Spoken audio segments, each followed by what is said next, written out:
दाऊद ने सहस्त्रपतियों और शतपतियों सब नेताओं से सलाह ली।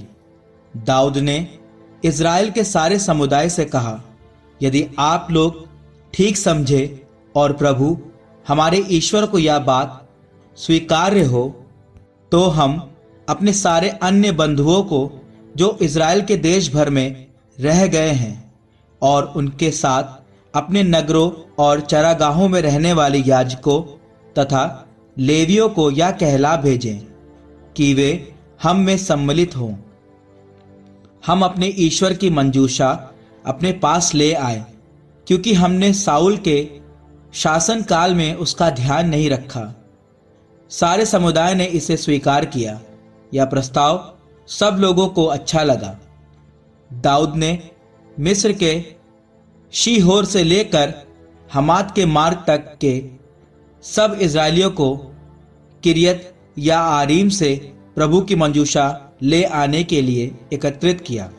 दाऊद सब इज़राइलियों के साथ यहूदा प्रांत के बाला अर्थात किरियत या आरीम गया, जिससे वहां से ईश्वर की मंजूषा ले आए, जो केरूबों पर आसीन प्रभु के नाम से प्रसिद्ध है। ईश्वर की मंजूषा एक नई गाड़ी पर रखी गई और अबीनादाब के घर से ले जाई गई। उज्जा और आहयो वह गाड़ी हाँक रहे थे।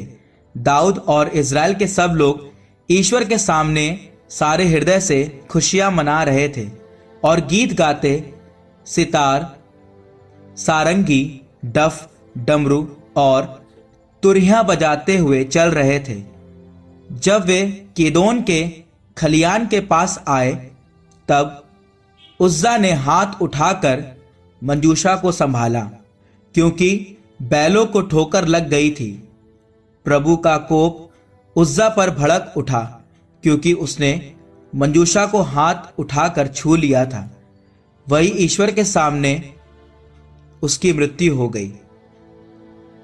दाऊद बहुत घबरा गया, क्योंकि प्रभु का क्रोध उज्जा पर भड़क उठा। उस स्थान का नाम पेरेस उज्जा पड़ गया, जो आज तक प्रचलित है।